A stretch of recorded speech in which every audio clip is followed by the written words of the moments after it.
ओम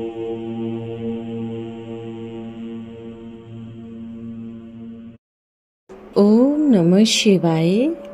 भारत माता शिव शक्ति अवतार। आज है 9/6/2025। रिवाइज डेट है 23/2/1968। मीठे बच्चे, यह नॉलेज है देवी देवता धर्म की। यह है ज्ञान अमृत, वो है भक्ति रस। वो शास्त्रों का ही ज्ञान पढ़ते रहते हैं, उससे किसको सद्गति नहीं मिल सकती। एक बाप ऑलमाइटी अथॉरिटी है ज्ञान का, रात दिन का फर्क है। ओम नमः शिवाय। रूहानी बाप बैठ रूहानी बच्चों को समझाते हैं, पढ़ाते हैं और योग सिखलाते हैं। योग कोई बड़ी बात नहीं है। जैसे बच्चे पढ़ते हैं, योग तो टीचर से लगता ही है ना, कोई बड़ी बात नहीं। योग तो रहता ही है।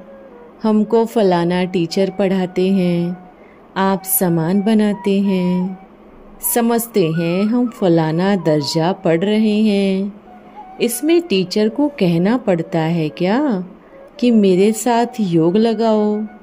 ऑटोमेटिकली रूप में टीचर के साथ योग रहता ही है। वह पढ़ाई तो जन्म जन्मांतर पढ़ते आए हो, प्रैक्टिस हो जाती है। यहाँ तो बिल्कुल नई बात है, बाप ही आकर सिखलाते हैं। यह है बिल्कुल नई पढ़ाई जो 5000 वर्ष बाद मिलती है। बाप कहते हैं मैं देहधारी टीचर नहीं हूँ, इसलिए रिपीटेशन से याद रहती है। अपने को आत्मा समझना पड़े।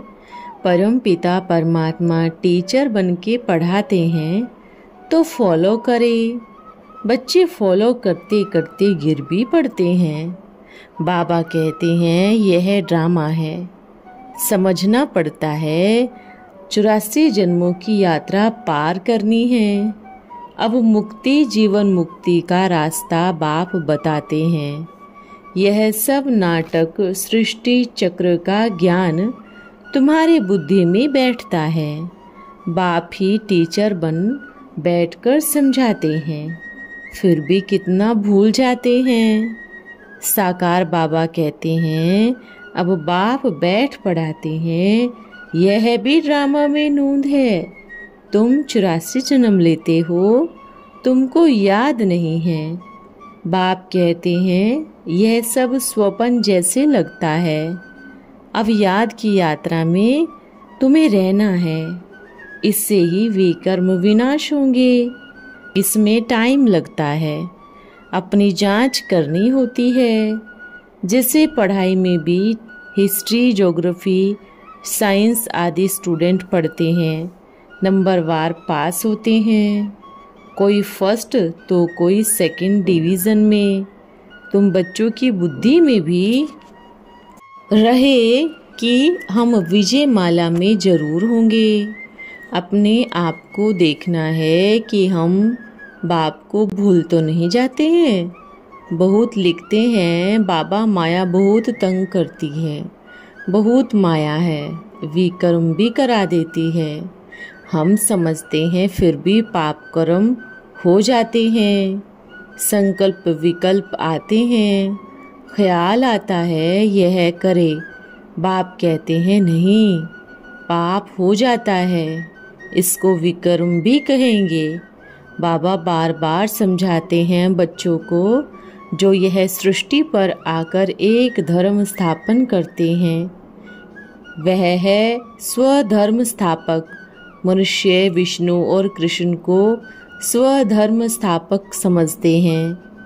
वास्तव में शिव बाबा को कहेंगे स्वधर्म स्थापक। उनको सारी सृष्टि चक्र का ज्ञान है। अभी आत्मा को अपने बाप से ही ज्ञान हुआ है।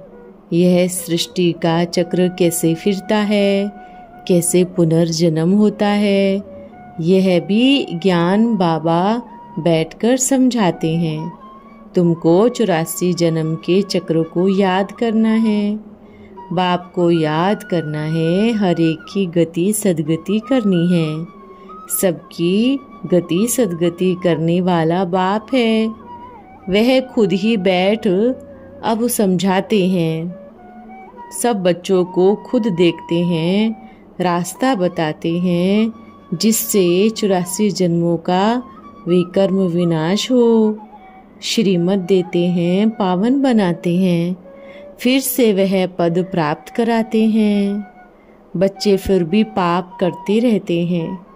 बाप को कितनी मेहनत करनी पड़ती है। तुम पुरुषार्थ कर बाप को याद करो। यह 84 जन्मों का चक्र भी तुम्हारी बुद्धि में आना चाहिए। बाप कहते हैं, मुझे याद करो और मैं ही श्रीमत दूंगा, तो फिर विकर्म विनाश हो जाएंगे।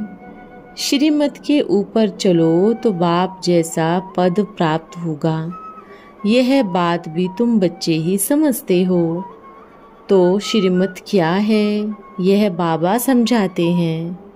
बाप जो ज्ञान सुनाते हैं वे श्रीमत है। भक्ति मार्ग में जो सुनते आए हो वो कोई श्रीमत नहीं है। बाप नई बात सुनाते हैं, नॉलेज देते हैं। नॉलेज के लिए मुरली चाहिए। नई सृष्टि के लिए पुरानी सृष्टि को विनाश होना है। कहते हैं अपने को आत्मा समझो। ऐसे नहीं, बाप मदद दे और तुम कर्मातीत अवस्था को पहुंच जाओ। नहीं, समझता हूँ बहुत मेहनत करनी पड़ती है।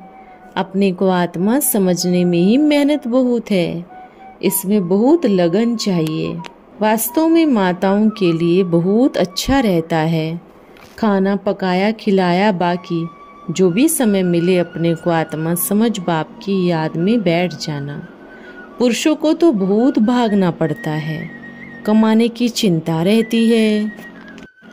अभी तो एक बात की ही लगन हो, बस एक शिव बाबा की ही याद में रहना है। यह है याद की भट्टी, याद की यात्रा, ताकि सारी विकर्म निकल जाए।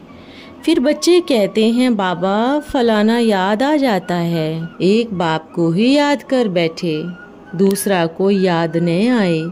पुरुषार्थ करो, यह भी मेहनत है। ये छोटी मोटी बातें भी बाबा बहुत सुनते हैं। बच्चे मुरली पढ़ते हैं, पेपर आदि भी करते हैं, परंतु इतनी याद में नहीं रहते जितना याद देवताओं को करते हैं। वास्तव में देवताओं को याद करना नहीं होता। देवताएं कुछ सिखलाते नहीं हैं। तुम बच्चों के लिए यह बात नहीं है। बाप जो अपने साथ मिलने का रास्ता बताते हैं वह और कोई बता नहीं सकते। बाबा कहते हैं मैं ही आकर यह रास्ता बताता हूँ। तुम बच्चों को पता है कि हमारे राज्य की स्थापना हो रही है। जिन देवताओं की पूजा करते हैं उनके राज्य की स्थापना फिर से हो रही है। यह 5000 वर्ष का पुनः चक्कर चलता है। यह किसको भी पता नहीं है। यह एक 5000 वर्ष का चक्र है। यह मनुष्य सृष्टि चक्र चला आता है। 84 जन्मों का चक्र होता है, फिर पूरा ही एक कल्प भी लगता है। भक्ति मार्ग में है, शिव शक्तियों स्वरूप की आरती आज भी करते हैं, जिसको कहते हैं शास्त्र ज्ञान। भगवान बैठ सुनाते हैं। यह बातें शास्त्रों में नहीं है, यह तो बाप बैठ समझाते हैं। बाप ही आकर सिखलाते हैं। फिर यह ब्रह्मा खुद भी कहते हैं कि मैं भूल जाता हूँ, तुम्हारी बुद्धि में भी क्यों नहीं रहता। वह कहते हैं मैं बाप को भूल जाता हूँ। पावन बनने लिए ही मेहनत करनी पड़ती है। एक बाबा ही हम पतितों को पावन बनाते हैं, फिर नॉलेज भी देते हैं। मनुष्यों को देवता बनाते हैं। शास्त्रों में कितनी निंदा की बातें हैं, तभी बाप कहते हैं यह सुनो मत, यह भी बना हुआ है, फिर भी ऐसे ही होगा। अब बाप कहते हैं तुम मेरे से ही सुनो, मुरली पढ़ो, यह साक्षात बाप का ज्ञान। मुरली में बहुत बातें हैं, बाप की श्रीमत है, श्रीमत मिलती है, यह बच्चे समझ सकते हैं, बच्चों को सुनाते हैं, परंतु तुम फिर भी भूल जाते हो। बहुत भक्ति करने से कईयों को साक्षात्कार होता है, समझते हैं हमने ईश्वर को पा लिया, परंतु वह है उनकी भावना का फल जो बाप देते हैं। साक्षात्कार से कुछ भी प्राप्ति नहीं है। जब तक बाप की पहचान नहीं, कुछ भी प्राप्ति नहीं है। बाप हर बात में समझाते रहते हैं। मुख्य बात है बाप को याद करना, जिससे ही तुम्हारे पाप भस्म होंगे और तुम पावन बन जाएंगे। बाप को याद करना है, टीचर को भी याद करना है। याद करने से ही नंबरवार पुरुषार्थ अनुसार कर्मातीत अवस्था को पा लेते हैं। जैसे योगी बनते हैं, कितने दिन योग करते रहते हैं। बाप कहते हैं यह नॉलेज भी तुम्हें रोज पढ़ते रहना है। इसको ही कहा जाता है सहज याद।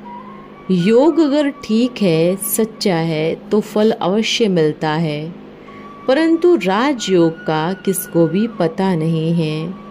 बाप ने यह राजयोग सिखाया है। आगे सुनते थे कि गीता का भगवान ने ही राजयोग सिखाया था, परंतु उन्होंने कृष्ण को ही भगवान मान लिया है।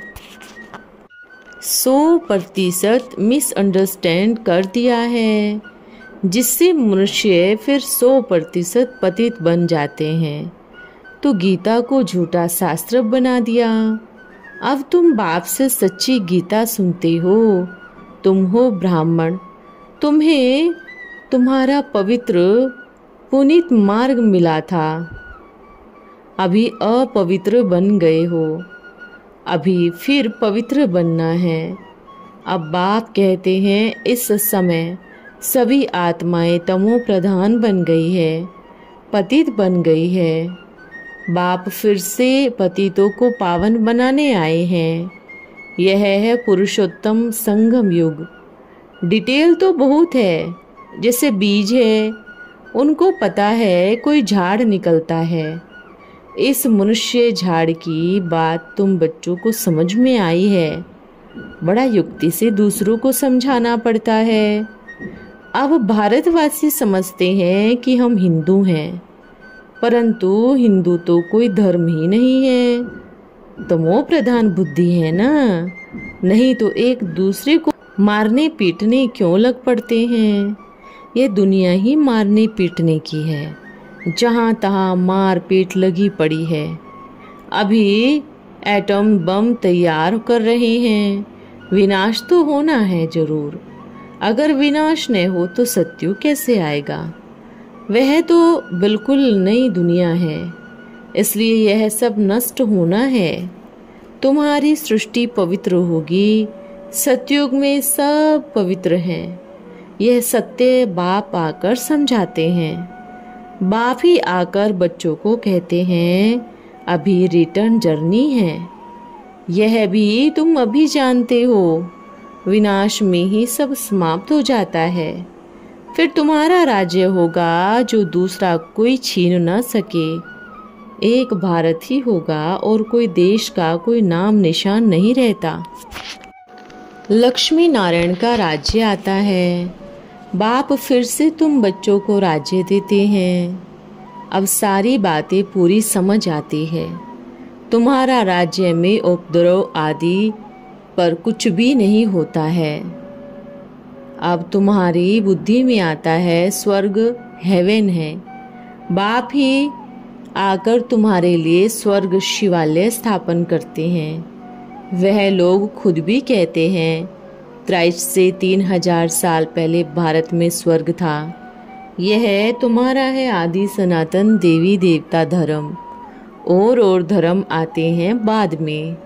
गीता में है सहज राजयोग, जो कल्प पहले बाप ने तुमको सिखाया था। परंतु मनुष्य की बनी बनाई गीता में बाप को गुम कर दिया है। ज्ञान का सागर तो परम पिता शिव ही है। व्यास को फिर भक्ति का सागर कहेंगे। ज्ञान का नहीं, यह नॉलेज है देवी देवता धर्म की। यह है ज्ञान अमृत, वो है भक्ति रस। वो शास्त्रों का ही ज्ञान पढ़ते रहते हैं, उससे किसको सद्गति नहीं मिल सकती। एक बाप ऑलमाइटी अथॉरिटी है ज्ञान का। रात दिन का फर्क है ना। अंधश्रद्धा वाली भक्ति से दुर्गति, फिर बाप आकर सब ज्ञान देते हैं। तुम्हें सद्गति मिलती है, कितनी सहज है, परंतु इसमें मेहनत है। मेहनत भी है गुप्त, ये किसको भी पता नहीं है। इनको अंडरग्राउंड भी कहते हैं। बाप भी गुप्त है। अभी तुम बच्चों को रात दिन में याद रहना है, और कोई भी याद न आए। शरीर से अलग हो जाना है, और किसी की भी याद में जाने से बच्चे तुमको बहुत मेहनत करनी पड़ती है।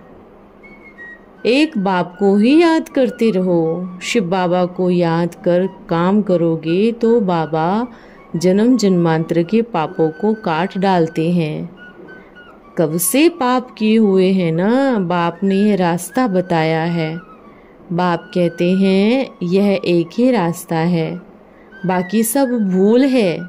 एक बाप ही तुमको पावन बनाते हैं, सिवाय एक बाप के और किसी की भी याद न रहे। इसमें मेहनत है। बाप की याद से ही तुम पावन बन सकते हो। भगवान हमको पढ़ाते हैं, वह हमारा गाइड है। वह गुरु लोग तो गाइड है नहीं। गति सद्गति के लिए उनको तो रास्ता ही नहीं पता है। यह तो बाप ने आकर बताया है। बाप को नहीं जानते थे, बाप को कोई भी नहीं जानते थे, परंतु शास्त्रों का अहंकार कितना है। बाप ने कहा था तुम बच्चों युक्ति से लिख सकते हो। सतयुग में हैं पूज्य आत्माएं, कलयुग में हैं पुजारी मनुष्य। मनुष्य सिर्फ भावनाओं से पूजा करते हैं, समझते कुछ भी नहीं। अब तुम्हारी बुद्धि में सारा सृष्टि चक्र का ज्ञान है। बाप ही सब कुछ तुमको समझा रहे हैं। हम कैसे बेगर बन जाते हैं, फिर प्रिंस बन जाते हैं। अब बाप हमको सब कुछ दे रहे हैं। एक बाप ही रचता है, बाकी सब है उनकी रचना। बाप कहते हैं बच्चे अब तुम पावन बन रहे हो। अभी तुम जानते हो हम निरोगी भी बनते हैं, फिर सतयुग में तुम्हारा शरीर भी पावन बन जाता है। बाप को तुम याद करते रहो तो हम हमेशा स्वस्थ बन जाएंगे। अब नरक में कितना दुख है, माया ने सबको दुखी कर दिया है। बाप आकर तुम सबको माया से बचाते हैं। तुम फिर शांति धाम में चले जाते हो, फिर सुख धाम में आकर अपार सुख भोगते हो। अच्छा, ओम नमः शिवाय। वरदान है जागती ज्योति भव। सदा जागती ज्योति बने हो। जागने की निशानी क्या है? जागना अर्थात पाना। तो सर्वप्रति करने वाले सदा जागती ज्योति हो। सदा जागती ज्योत बनने के लिए मुख्य कौन सी धारणा है जानते हो? जागती ज्योति बनने के लिए मुख्य धारणा चाहिए अथक बनने की। जब थकावट होती है तभी तो नींद आती है। साकार बाप में अथकपन की विशेषता सदा अनुभव की। तो ऐसे फॉलो फादर करो। ओम नमः शिवाय।